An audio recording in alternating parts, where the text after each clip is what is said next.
आइए मेरे साथ देखिए खुदाम के ज़िंदा कलाम मुक़द्दस में से मरकस की मार्फत इंजीली बयान उसका 10वां बाब और उसकी आयत नंबर 17 से खुदाम के कलाम मुक़द्दस में से तलावत करेंगे।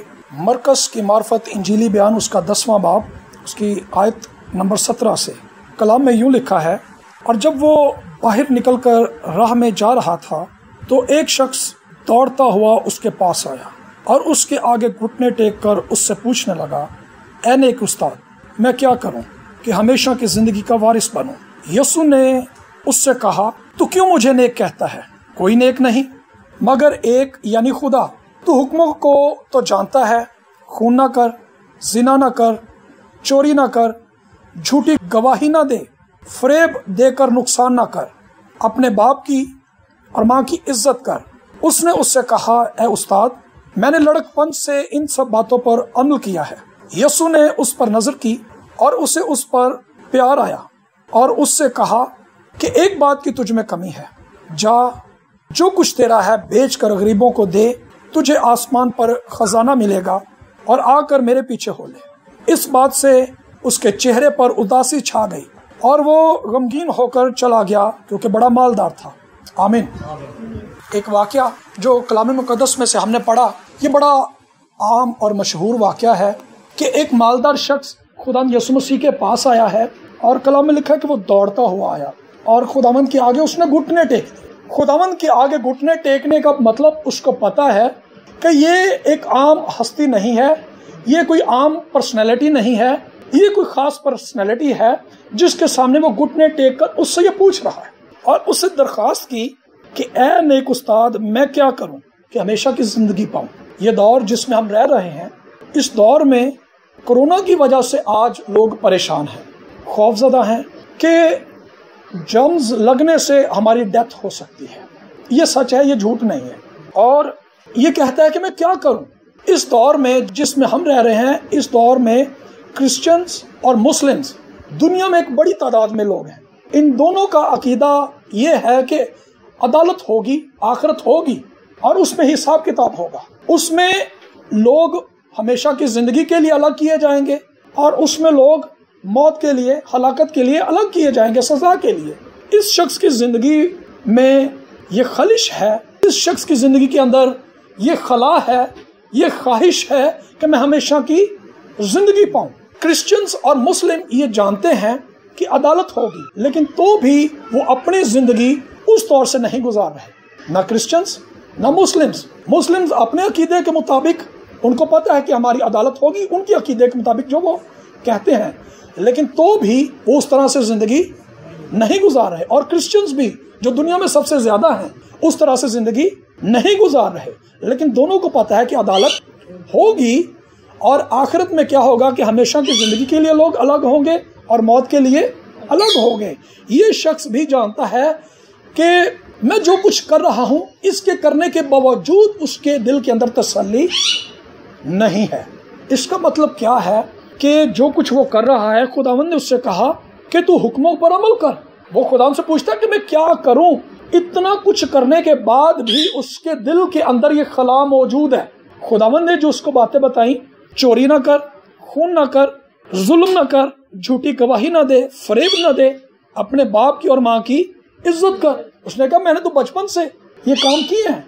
कोई शख्स बचपन से इन बातों की प्रैक्टिस के अंदर हो सकता है, लेकिन ये बातें करने के बावजूद उस शख्स की जिंदगी के अंदर तसल्ली, इत्मीनान और यकीन दहानी नहीं है कि वो हमेशा की जिंदगी के अंदर जाएगा। आज दुनिया का बड़ा हिस्सा ये कर रहा है, लेकिन तो भी अपने अंदर तसल्ली नहीं रखता। गैर यकीनी की हालत में है, बेयकीनी की हालत में है वो कि वो हमेशा की जिंदगी के अंदर जाएगा या नहीं जाएगा। और वो ये पूछता है कि मैं क्या करूं। खुदावंद ने उसको जो लिस्ट बताई और उस लिस्ट को बताने के बाद कहता है कि खुदावंद मैंने तो ये बचपन से किया है। आज दुनिया वो कुछ कर रही है जो कुछ कलाम के अंदर भी नहीं है, कलाम के अंदर नहीं कहा गया, वो कुछ भी कर रही है, लेकिन तो भी अपने अंदर तसल्ली नहीं रखती। लोग अच्छे काम कर रहे हैं, वेलफेयर के काम कर रहे हैं और एनजीओज बन चुकी हैं, ह्यूमन राइट्स के ऊपर फाइट की जाती है, लेकिन तो भी उनके अंदर तसल्ली नहीं है। उनको इसी ज़मीन के ताल्लुक से पता है कि हम इसी ज़मीन के ताल्लुक से ज़िंदगी की बात करते हैं, लेकिन हमेशा की ज़िंदगी की बात उनके पास नहीं है। इस ज़मीन पर जो ज़िंदगी है उसके लिए वो बात करते हैं। और इंसान अपने नेक कामों से, अच्छे कामों से, चर्च की एक्टिविटी से, दुआ करने से, कलाम पढ़ने से तो भी अपने अंदर तसल्ली नहीं रखता कि वो हमेशा की ज़िंदगी के अंदर। लेकिन अफसोस की हालत ये है तो भी हम उन्हीं बातों के ऊपर भरोसा करते हैं। जब हम खुदा के सामने जाते हैं उस महसूल लेने और फरीसी की मार्फत, तो हम कहते हैं खुदावंद देख मैं रोज़े भी रखना, खुदावंद मैं दयाकी भी देना, खुदावंद मैं दुआ भी करना, लेकिन मैं इस महसूल लेने की तरह नहीं हूँ। हम अपने आप को दूसरे लोगों से कंपेयर करते हैं कि मैं इनकी तरह काम नहीं करता, मैं बेहतर हूँ। हम स्केल यूज़ करते हैं चीज़ों को नापने के लिए, तराजू यूज़ करते हैं वज़न के लिए, घर बनाने के लिए साहुल यूज़ किया जाता है। एक आला होता है मिस्त्रियों के पास, वो होता है धागे के साथ बंधा होता है, दीवार के साथ लटकाते हैं, देखते हैं दीवार सीधी है कि, वो उसके साथ करते हैं उसको देखने के लिए, मेजरमेंट के लिए, ठीक है, नापने के लिए कि ये दीवार सीधी है कि नहीं। अगर एक टेढ़ी मेढ़ी लकड़ी के साथ दीवार को देखा जाए तो क्या दीवार सीधी मालूम होगी इस तरह से? नहीं। इसी तरह से मैं और आप, हम सब इंसान ये करते हैं कि हम इंसानों के साथ खुद को कंपेयर करके खुद को बेहतर समझते हैं। लेकिन अगर हम यीशु मसीह के साथ अपना कंपेयर करें तो हमें पता चलेगा कि हम कहाँ कहाँ अपनी ज़िंदगी के अंदर कमज़ोरी की हालत में हैं, कहाँ कहाँ हमारी ज़िंदगी के अंदर मिस्टेक है, कहाँ कहाँ हमारी ज़िंदगी के अंदर गुनाह है। यीशु के सामने अगर हम जाकर देखें तो हमें पता चलेगा कि हम मोहब्बत करते हैं कि नहीं करते, हम कितनी मोहब्बत करते हैं, किस गर्ज से करते हैं। अगर मोहब्बत भी करें तो गर्ज से करते हैं, मतलब से करते हैं। लेकिन यीशु बेलौस करता है। वो लोग जो यीशु को मार रहे हैं, यीशु उनसे मोहब्बत कर रहा है और अपनी जान भी उन्हीं लोगों के लिए दे रहा है। हम नहीं दे सकते। हम कहने ला साढ़े ना कड़ी चंगी की सो असी इंद ना करिए है। हम उसी से मोहब्बत करते हैं जो हमारे लिए अच्छे ख्यालात रखता है, जो हमसे अच्छा करे हम उसके साथ अच्छा करते हैं, जो ना करे ला सानू कड़ी एडी आखर आई है, सानू कड़ी मुसीबत पई है, साडा ते सारी जिंदगी इन्हें जीना हराम किया सी, साड़ी सारी जिंदगी ते इन्हें सानू नुकसान पहुंचाया, तो हुण साडे ले हम असी क्यों करिए था। लेकिन यीशु के सामने जाकर हमें पता लगता है कि हमारी मोहब्बत कैसी है। सो हमें कंपेयर करना चाहिए अपने आप को क्राइस्ट के साथ। ये दुरुस्त आला है, ये दुरुस्त मियार है, ठीक है। अगर हम खुदावंद के साथ अपने आप को देखें, क्योंकि हमने चलना तो खुदावंद के नक्शे कदम पर है। अगर हम मसीह की मानद नहीं है तो बेकार है, सब कुछ बेकार है। सारी जिंदगी इंसान जो मर्जी कर ले सब कुछ बेकार, क्योंकि मसीह की मानद नहीं। पौलुस कहता है मेरी मानद बनो जैसा मैं मसीह की मानद हूँ, तो मसीह की मानद नहीं तो सब कुछ बेकार। कलाम में लिखा है इंसान सारी दुनिया को हासिल करे और अपनी जान को गवा दे तो क्या हासिल है उसका। सारी दुनिया की दौलत एक शख्स को मिल जाए और उसके पास हमेशा की जिंदगी ना हो, क्राइस्ट ना हो। ये सुन क्या हमेशा की जिंदगी मैं हूं, तो अगर मसीह उसके पास नहीं तो सब कुछ बेकार है। तो ये शख्स जो है बचपन से बड़े अच्छे अच्छे काम कर रहा है। यकीनन ये बचपन से अगर कर रहा है तो इसके माँ बाप ने इसको तालीम दी है, ऐसे खुद से नहीं है चल पड़ा अच्छी राह पर। अच्छी बात है माँ बाप का हुक्म मानना। ये कहता है मैंने माँ बाप का भी हुक्म मानना है। फरमाबरदार बच्चा है, अच्छा बच्चा है कि माँ बाप की बातें मानता है, किसी को फरेब नहीं देता, नुकसान नहीं देता, दूसरों का भला सोचता है। सब कुछ है इस शख्स की जिंदगी के अंदर, लेकिन तो भी अपने अंदर खालीपन है। वो कहता है कि मैं क्या करूं।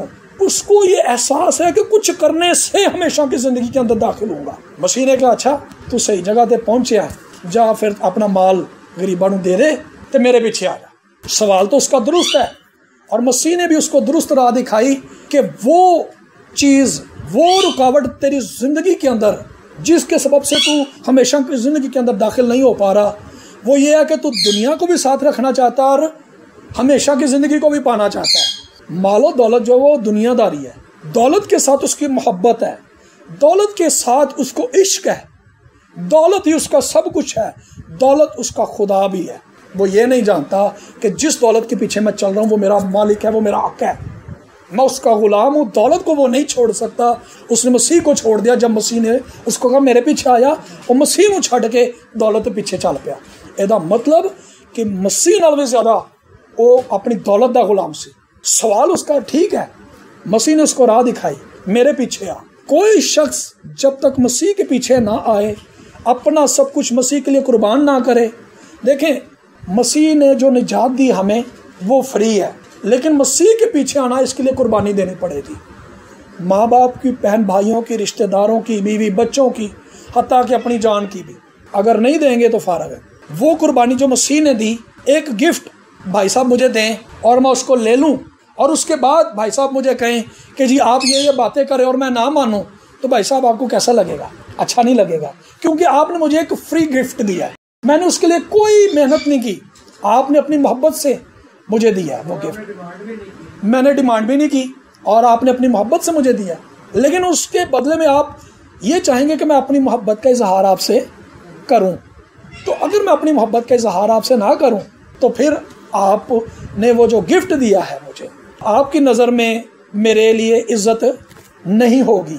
वो शख्स जिसके लिए खुदा ने अपना बेटा दे दिया, अब वो अपनी मोहब्बत का इजहार खुदा के साथ ना करे, तो क्या वो खुदा की नज़र में इज्जत पाएगा?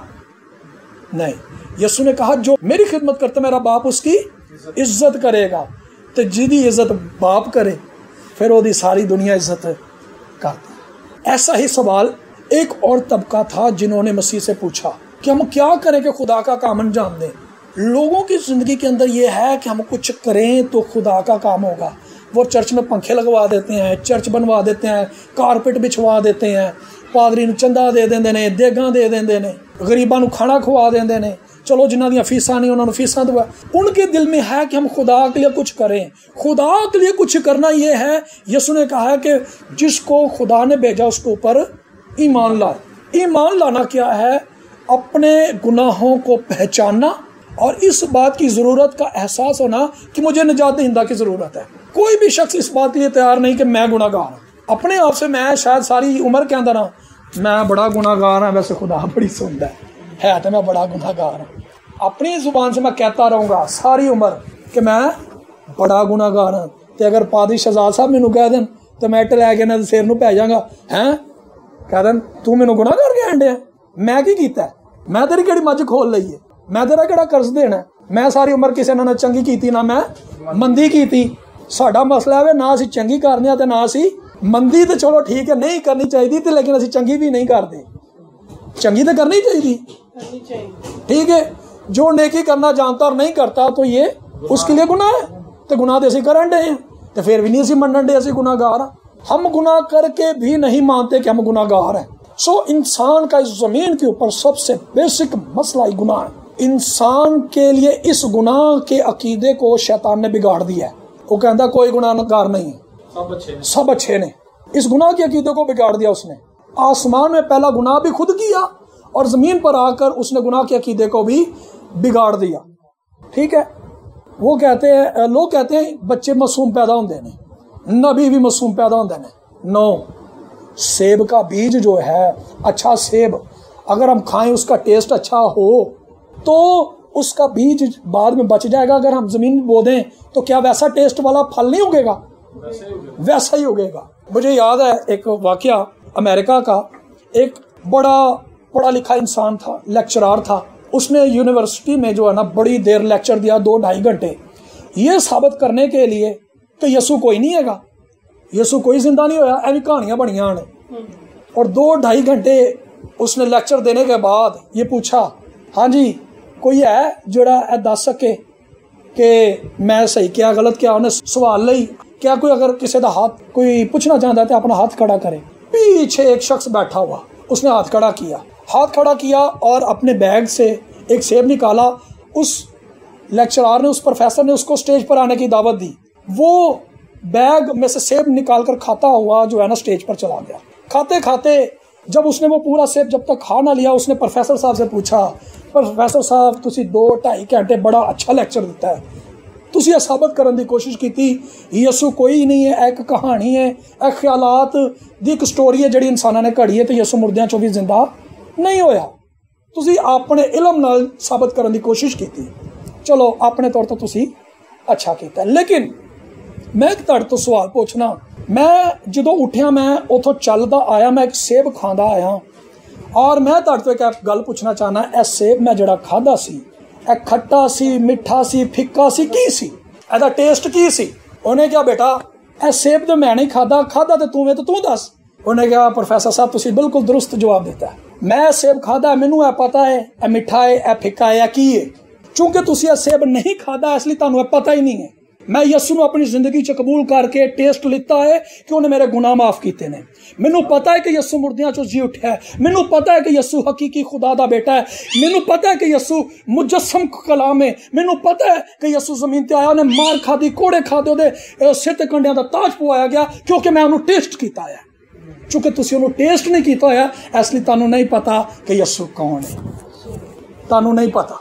चूंकि जिस शख्स को यसू नाल पर्सनल एक्सपीरियंस नहीं है। अज भाई जी मेरी तुहाडे नाल पर्सनल मुलाकात हुई है, इस तो पहले तो तुसी मैनू नहीं सी जानदे, मैं भी शायद कदी जिक्र हुंदा तो उस जिक्र नाल मेरा गायबाना तारुफ होना सी। अज मसीहियां दा ताल्लुक एक गायबाना है मसीह दे नाल, वो यह जानते हैं कि हाँ यसू है वे, यसू नाल शख्सी मुलाकात उन्हां दी कोई नहीं। उस प्रोफेसर हाँ जी उठिया सी, ए उन्हां दा एक गायबाना तारुफ है कि यसू एक गायबाना एक निजात दहिंदा है, लेकिन जाती तौर पर नहीं जानते। जिस तरह अज मैं तुसी एक दूसरे नू फेस टू फेस देख रहे हैं, उन्होंने एहसास नहीं कि असी गुनाहगार हाँ, उन्होंने यह अंदाजा नहीं है कि गुनाहां तो आज़ादी लई सानू कितनी ज़्यादा यसू की जरूरत है। यसू ही सानू गुनाहां तो निजात दे सकता है। उन्होंने अंदर इस चीज़ का बोझ सिर्फ उस वक्त आता है जो उन्होंने किसी चीज़ की जरूरत होंगी, फिर उन्होंने एहसास होता है कि मैं गुनाहगार हाँ, खुदा मेरी शायद नहीं सुनेगा, मैनू किसी शख्स की जरूरत है जिहड़ा मेरे लिए दुआ करे। वो पादरियां कोल जाते हैं, उदों उन्होंने एहसास होता है, लेकिन अपनी रोज़मर्रा जिंदगी दे विच उन्होंने एहसास नहीं होता कि असी गुनाहगार हाँ। वो रूटीन दे विच चलते रहते हैं, दुआवां करते हैं। उस प्रोफैसर की तरह अपनी लाइफ तो वो खाली ने, यसू नाल उन्हां दा कोई ताल्लुक नहीं, गायबाना तारुफ है। जिस तरह उस प्रोफैसर नूं यसू दे बारे इलम सी, यसू नाल ताल्लुक कोई नहीं सी, यसू दे बारे पता सी लेकिन यसू नाल मुलाकात नहीं सी। अज मसीहियां दी इहो ही हालत है, मसीहियां दी इहो ही हालत है। अगर साडी जिंदगी इस स्टेज ते वे तो सानू जरूरत है कि असी यसू नाल शख्सी मुलाकात, असी यसू नाल मुलाकात करिए। पादरी साहब साडे दरम्यान मौजूद ने। अज तो 20-22 साल पहले लाइना ते इन्हां दी मसीह नाल मुलाकात हुई, शख्सी इनकाउंटर सी। मेरी खुदावंद नाल मुलाकात हुई जदों मैं खुदावंद दा कलाम सुनिया। जिन्नी देर असी खुदा दे कलाम सुन के साढ़े अंदर एहसास पैदा नहीं होता कि असी गुनाहगार हाँ और सानू यसू की जरूरत है, इस जमीन ते साढ़े दिन मुकर्रर ने, असी जाना ही जाना है। बीमारी नाल जाइए, एक्सीडेंट नाल जाइए, तबाही मौत मार जाइए, सुत्ते सो जाइए, असी जाना ही जाना है। लेकिन क्या असी हमेशा जिंदगी पावांगे? क्या असी कित्थे जावांगे? जिन्नी देर मसीह नाल साडी मुलाकात नहीं, साढ़े अंदर तसल्ली और इत्मीनान नहीं। अगर इस तसल्ली और इत्मीनान साढ़े अंदर नहीं, अज मौका है असी खुदावंद तो तसल्ली और इत्मीनान हासिल कर सकते हैं। मेरे अंदर यह तसल्ली और इत्मीनान है कि इस जमीन को छड्डन तो बाद मैं कित्थे जावांगा। मैं खुश हाँ इस गल लई कि किहड़ा वेला होवे मैं इस जमीन को छड्डां और अपने खुदावंद कोल चला जावां। मैं एक्साइटेड हाँ इस गल लई। मैं अपनी माँ लई एक दफ़ा मेरे कोल मेरी माँ बैठी सी तो मैं उहदे लई खुश सा। मेरी माँ कल दी जांदी अज चली जावे, मैनू पता ने खुदावंद कोल जाना क्योंकि मेरे अंदर तसल्ली है। वो तसल्ली कोई इंसान नहीं देंदा, वो तसल्ली कोई पादरी नहीं देंदा, वो तसल्ली कोई रसूल, कोई नबी, कोई पैगंबर नहीं देंदा, वो तसल्ली खुदावंद दा कलाम देंदा है। आमीन। और वो तसल्ली और इत्मीनान जिन्नी देर साढ़े अंदर नहीं, असी खाली हैं। उस शख्स की तरह जिन्हें क्या मैं की करा, मैं की करा ते करना की है, मसीह नूं अपनी जिंदगी च कबूल करना। आओ असी अपने सरां नूं झुकाइए और दुआ मंगिए और इस निजात दहिंदा दा एक्सपीरियंस करिए।